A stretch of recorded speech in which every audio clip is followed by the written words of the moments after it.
खरं तर आज जरा सिरियस बोलणार होतो.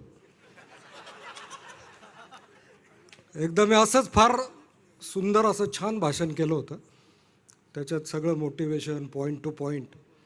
आणि मग खाली उतरलो. मला वाटलं की सगळे म्हणतील की मस्त आलं. तर सचिन म्हटलं, भाऊ आज मजा नाही आली राव भाषणात. त्यामुळे मला खरं सांगतो की मला व्यासपीठावर आजकाल यायला असं प्रेशर येऊन जातं की नेमकं आज काय बोलायचं आहे. आज आपण दिवाळी सॉरी हिवाळी स्नेहसंमेलनासाठी एकत्र आलेलो आहोत. पूर्वी दिवाळीला हे व्हायचं, दिवाळीचे 15 दिवस, परंतु ते अतिशय धांदलीचे असायचे. त्यामुळे ते पुढे जायचं आणि म्हणून एक सेफ म्हणून नाव दिलं की हिवाळी स्नेहसंमेलन. कारण की दिवाळी 15 दिवसाची असते, परंतु हिवाळा 3 महिने असतो. त्यामुळे दिवाळीला नाही झालं तरी नवीन वर्षाच्या पूर्वसंध्येला, आणि तरी नाही झालं तरी संक्रांतीच्या वेळेसही दिवाळी असते. त्यामुळे हा कार्यक्रम होईलच अशी खात्री असते. परंतु तरीही मागच्या वर्षी आपण इतके सगळे व्यस्त होतो की मागच्या वर्षी तो कार्यक्रम झाला नाही. आणि त्याच्यामुळे ह्या वर्षी जो संवाद येणार आहे तो डबल येणार आहे. म्हणजे ऑलरेडी तो इतका हेवी आणि त्याच्यात तो 2 वर्षाचा. त्यामुळे माझं तुमच्या सगळ्यांना सांगणं आहे की तो संवाद तुम्ही वाचा. तुम्ही फक्त चित्र पाहू नका. बऱ्याचदा असं मोठं पुस्तक आलं की आपण फक्त चित्र पाहतो आणि मुद्दामून मोरारीला आपण दिलेलं आहे, म्हणजे ते मराठीत असेल खरं. हां, आणि प्रत्येकजण संजू भाऊचं म्हणणं आहे की प्रत्येकजण फक्त आपलंच चित्र पाहतो. तर तुम्ही त्याच्यातले लेख वाचा. कारण की आत्ता आपण पाहिलं दिवसभरात की मालपानी ग्रुप हा आता अतिशय मोठा झालेला आहे. आणि संवाद हे असं माध्यम आहे की त्याच्यामुळे आपण एकमेकांना कनेक्टेड राहतो, ज्याला आज आपण नाव दिलेलं आहे एम कनेक्ट. त्याच्यात बरंच नॉलेज असेल, आपलं कुठं कुठं काय काय चाललेलं आहे हे देखील तुमच्या लक्षात येईल. खरं तर ऑक्टोबर महिन्यामध्ये हा कार्यक्रम आपण पुढे कधी घ्यायचा ते डिसाईड करायचं होतं. कारण की आपण सगळेच बिझी असतो, सर्व डायरेक्टर्स तेही फार बिझी असतात. आणि अशावेळी हर्षने, आमच्या मालपानी पार्टनर्सचा एक ग्रुप आहे, तर त्याच्यावर लिहिलं की आपण डिसेंबरला अशा 5-6 तारीख त्याने लिहिल्या की रविवार ही तारीख, मंगळवार, गुरुवार. तर मी तिथं लिहिलं की रविवार नको, कारण की रविवारी आपल्यालाही सुट्टी असतेच आणि आपल्या स्टाफ सहकाऱ्यांना देखील सुट्टी असते. त्यामुळे त्या दिवशी इथं येणं ते कदाचित पसंत करणार नाही, कारण की त्यांनाही फॅमिली टाईम असतो, त्यांनाही काही त्यांचे वेगवेगळे कार्यक्रम असतात. वेगवेगळे कार्यक्रम म्हणजे फॅमिली कार्यक्रम वगैरे. तर त्यामुळे रविवार नको. मग फायनली मंगळवार ठरला. आणि मग ते कार्यक्रम तो आला आणि त्याच्यावर वेळ होती 2 ते 10. तर मी हर्षला म्हटलं की अरे हर्ष, ये इतना बड़ा प्रोग्राम कैसे होगा. तर हर्ष म्हटला की काका वो वर्किंग डे है ना, तो हमें पूरे 8 घंटे यानी ड्यूटी आवर्स का लेना पड़ेगा. तर मी म्हटलं की अरे हा राजेश भाऊ नाही, हा राजेश भाऊ 2.0 आहे. आता आपल्या मालपानी ग्रुपमध्ये अनेक वेगवेगळे सेमिनार पूर्वी फार व्हायचे. पूर्वी सेमिनार्स, वर्कशॉप असे बरेच व्हायचे, मोटिवेशनल स्पीच, ट्रेनिंग. तर मधल्या काळात ते बंद झालं. बहुतेक सगळ्यांना वाटलं की आपण बऱ्यापैकी ट्रेंड झालेलो आहे. आणि मग कालांतराने ते आता परत चालू झाले. परंतु आपल्या लक्षात आलं की त्या दिवशी माणसामध्ये फार जोश असतो, ज्या दिवशी तो सेमिनार होतो. आणि मग तो म्हणजे असा जोश येतो की जसं आपण एखादा पिक्चर, जस्ट आता धुरंधर लागलेला आहे, तो पिक्चर पाहिल्यावर असं वाटतं ना की कोणी आलं तरी मी मारीन त्याला, तसा जोश येतो. आणि परंतु कालांतराने तो जोश कमी होत जातो. एकदा असंच सेमिनार झालं आणि मी ते झाल्यावर मी ऑफिसमध्ये येत होतो आणि पहिल्या दिवशी मी पाहिलं सेमिनार झाल्यावर की एक जण फक्त हाताची घडी आणि मोबाईल घेऊन बसलेला आहे. थोड्या वेळानं तो मोबाईलवर बोलायचा, परत मोबाईल ठेवायचा आणि शांत बसायचा. मी म्हटलं कदाचित आज याला काही काम नसेल त्यामुळे बसला असेल. दुसऱ्या दिवशी मी परत आलो, तो तसाच बसलेला. 2 दिवस झाले, 3 दिवस झाले. शेवटी मी म्हटलं की आता याला काहीतरी विचारावं लागेल. मग मी त्याला म्हटलं की का रे बाबा तू काहीच करत नाही आहे. तो म्हणे मी आत्ताच सेमिनारमध्ये शिकलो डेलिगेशन. माझ्याकडे फोन आहे, कुठलंही काम आलं की मी ते लगेच डेलिगेट करून टाकतो. आणि आत्ता आपला जो पुढचा अवॉर्ड आहे म्हणजे व्हिटॅमिन ए, त्याच्यामध्ये डेलिगेशनसाठी मी ॲप्लिकेशन केलेलं आहे. त्यामुळं एकही चूक होणार नाही माझ्याकडून हे मी बघतो आणि आलेलं काम लगेच देऊन टाकतो. म्हटलं अरे हा भारीच आहे, मग याला अजून काहीतरी विचारायला पाहिजे काय काय शिकला. मी म्हटलं की अजून टीमवर्क तुला शिकवलं होतं, त्याच्यात तू काय काय शिकला. म्हणे टीमवर्कचे 2 फायदे शिकले म्हणे मी. म्हटलं काय. तर म्हणे पहिला फायदा असा की काही चूक केली तरी ती लक्षात नाही येत, कारण की ती टीमची आहे असं आपल्याला सांगता येतं. आणि दुसरं, आपण टीममध्ये काही काम नाही केलं तरी अवॉर्डच्या वेळेस आपल्याला बोलवलं जातं, कारण आपण टीममध्ये आहे. म्हटलं अरे काय जबरदस्त. मी तुम्हाला हे मुद्दामून का सांगत आहे की तुमच्या ह्या गोष्टी लक्षात राहतील. आता याच्यापुढे टीमवर्क काय हे तुमच्या कायम लक्षात राहील. मी त्याला म्हटलं काय एक्झाम्पल काय याचं. म्हणे भारतीय क्रिकेट टीम, तुम्ही बघा जेव्हा आपल्याला वर्ल्ड कप मिळाला, जो 0वर आऊट झाला तो पण पुढे येऊन कप त्याने घेतला. आणि इतकंच नव्हे तर जे राखीव होते सगळ्यात जास्त ते नाचत होते. म्हटलं खरंच आहे राव, टीमवर्क काय हे तुझ्याकडून शिकायला पाहिजे. अजून एक आपण ट्रेनिंगमध्ये शिकतो की duplication of work and roles and responsibility. तर याचे फार भारी भारी अनुभव माझ्याकडे, मी थोडे सांगतो. आपल्या मालपानी हाऊसमध्ये पूर्वी KYC हा प्रकार होता आणि त्याच्यासाठी एक लॅपटॉपवर एक माणूस यायचा आणि काम सोपं होतं, पण तो असं दाखवायचा की फार अवघड काम आहे, कारण ते त्याला परत परत मिळावं म्हणून. आणि मग तो आपला फोटो काढतो त्या आधार कार्डवर, असं जे आपल्याला वाचून दाखवायचं, मग थंब घेतो, पण तो फार सिरियस असायचा. मग ते झाल्यावर मग आपले ओंकार तिवारी, संतोष गुंजाळ, त्याबरोबर गुंजाळ पण यायचा, तोही शिकून गेला. ते बऱ्याच गोष्टी तो असं शिकून घेतो. आणि मग तिवारी त्यांचं उदय खैरनार यांच्या लक्षात आलं की आपण त्यांना 2,000-2,000 रुपये देतो, तर त्याऐवजी हे आपणच करू. आणि मग ते सगळं संतोष शिकला. आणि संतोष आणि पावबाके वकील ते दोघंजणं, आपल्या सगळ्या डायरेक्टर्सना अनुभव असेल का ते तो लॅपटॉप घेऊन यायचे. मग लॅपटॉप घेऊन आले की संतोष म्हणायचा गिरीश भाऊ आता तुमचा फोटो काढायचा आहे. पावबाके लगेच म्हणायचा भाऊ तुमचा फोटो काढायचा आहे. मग लगेच माझा फोटो काढून मग परत संतोष गुंजा आता आधार कार्ड बरोबर तुम्हाला हे वाक्य बोलायचं आहे. पावबाके लगेच भाऊ तुम्हाला आधार कार्ड वाचून हे वाक्य बोलायचं आहे. तिसऱ्यांदा आता भाऊ डावा अंगठा लावायचा आहे. पावबाके वकील लगेच भाऊ तुम्हाला डावा अंगठा लावायचा आहे. तर मी वैतागलो. एकदा मला वाटलं ही प्रोसिजरच अशी आहे का काय.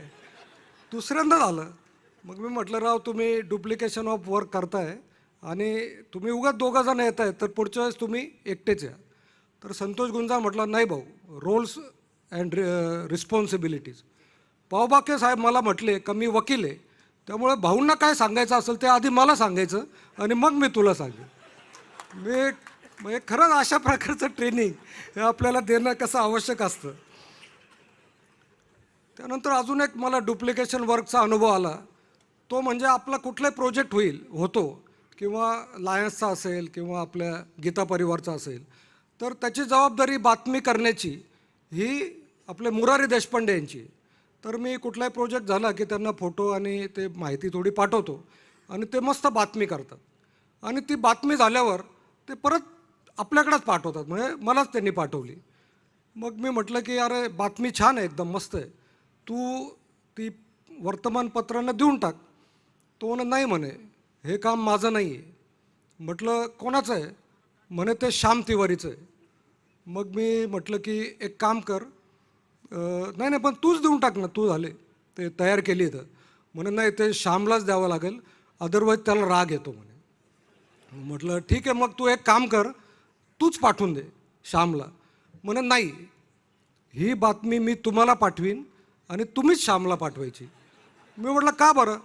नाही म्हणे त्याला तो राग येतो, कारण की रोल्स अँड रिस्पॉन्सिबिलिटी हे सगळं ठरलेलं आहे. आणि मग असं डबल काम ते व्हायला लागलं.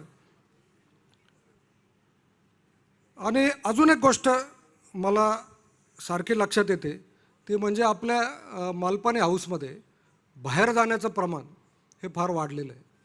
एकदा मी 10-12 दिवस आता अमेरिकेला गेलो होतो आणि परत आलो तर पाहिलं की तो राधेश्याम राठी जागेवर नाही आहे.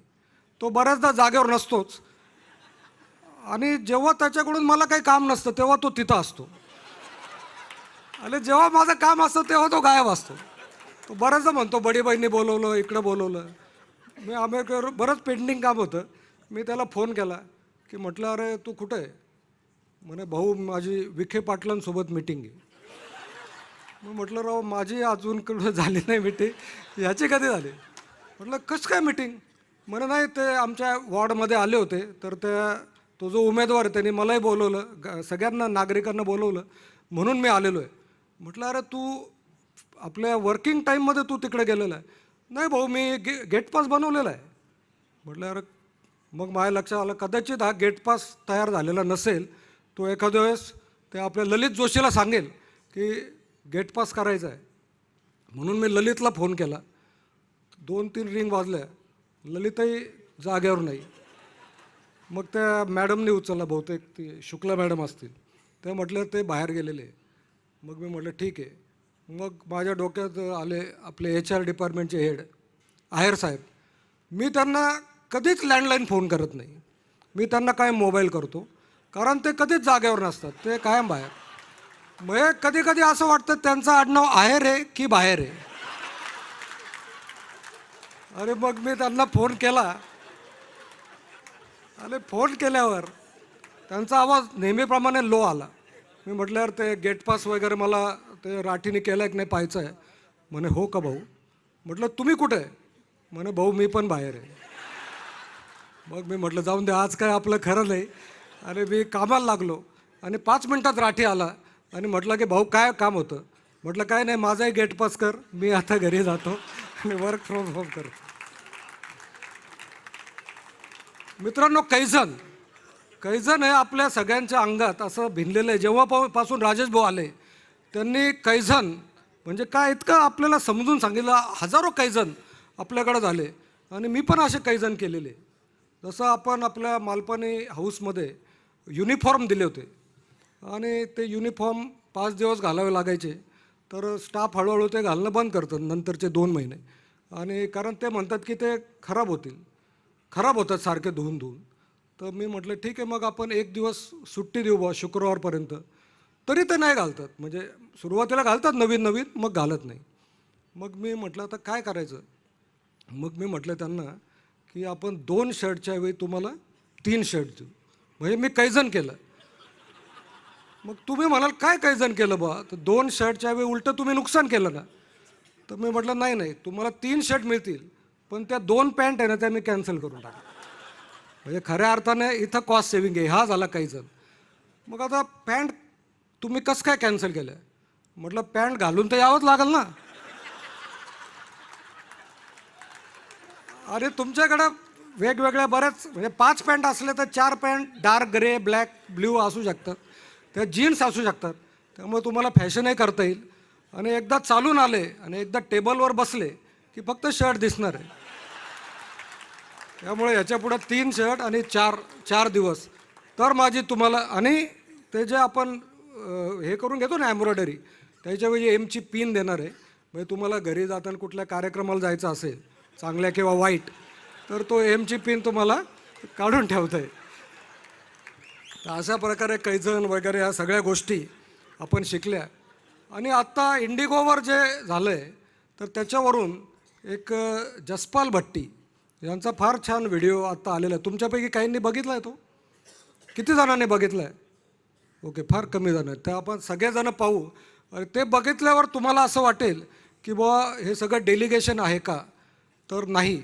तर त्याचे काय फायदे हे मी तुम्हाला नंतर सांगेल. आणि तो माझा शेवटचा 1 मिनिट राहील. एकदा जोरदार टाळ्या व्हायला पाहिजे.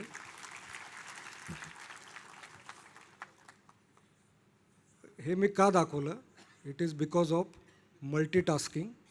आणि प्रत्येक गोष्ट आपण जेव्हा मालपानी ग्रुपमध्ये जॉईंट होता तेव्हा प्रत्येक गोष्ट आपल्याला करता यायला पाहिजे आणि प्रत्येक गोष्ट ती आपण करायला पाहिजे.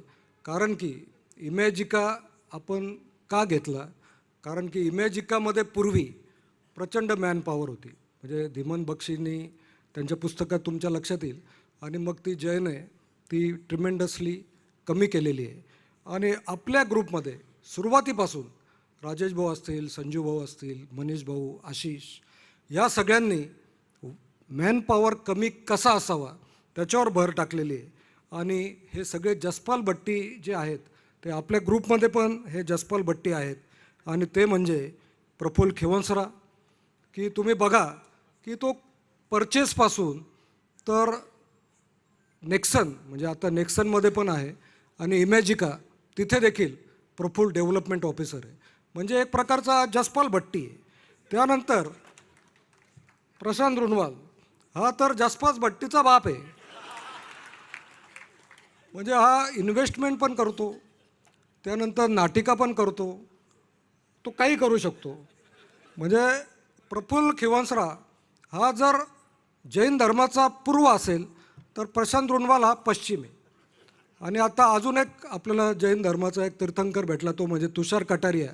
त्याने रामायणाची माहिती आपल्याला दिली. हा देखील एक जसपाल भट्टी आहे. त्यानंतर आपले राठोड साहेब हे देखील एक जसपाल भट्टी आहे. कारण की ते फक्त मार्केटिंग करत नाही, तर बऱ्याचदा प्रोडक्शनही करून घेतात आणि बऱ्याचदा ट्रक देखील भरून तेच घेतात. त्यानंतर आपले ओंकार तिवारी, ते तर इतके मोठे जसपाल भट्टी आहे की त्यांच्याकडून काही काही काम काढून घ्यावं लागतं. घोलप प्रोडक्शन पॅकिंग तर करतातच, परंतु कामगारांचे प्रॉब्लेम हे देखील ते सॉल्व करतात. अनेक मिरवणुकीत वगैरे ह्या सगळ्या घ्यायचं ते देखील ते पाहतात. आणि काही वेळी कामगारांचे प्रॉब्लेम क्रिएट देखील तेच करतात. नितीन आसे हा देखील एक जसपाल भट्टी आहे. तो पण ट्रान्सपोर्टेशन, गॅस, मग आता बादशाह खैनी साऊथ तिकडचं देखील आता तो पाहायला लागला आहे. आणि गाड्या विकत घेणं, त्याला कवरिंग करणं हे देखील काम तो करतो. त्यानंतर बालाजींचे आता एक एक रंग पाहिजे आपल्याला, परंतु बरेच दिसायला लागलेले आहेत. आहेर हे देखील जसपाल भट्टी. सॉरी मी तुमचं हे दिलं की आहेर इज ऑलवेज बाहेर, परंतु तुम्ही वेगवेगळ्या डिपार्टमेंटमध्ये जाऊन मिटिंग घेत असतात, त्यामुळे तुम्ही बाहेर असतात. उदय खैरनार असेल, तुषार असेल, नंतर नितीन जाधव आणि इमन बक्षी, मयुरेश कोरे, हे सगळे, अजून कोणाचे नाव घ्यायचे राहिले असतील तर माझी चूक नाही आहे, ही त्यांची चूक आहे. तर अशा प्रकारे आपण हे सगळे जसपाल भट्टी आहोत. वेगवेगळं कार्य आपल्याला पुढे जाऊन करावे लागेल.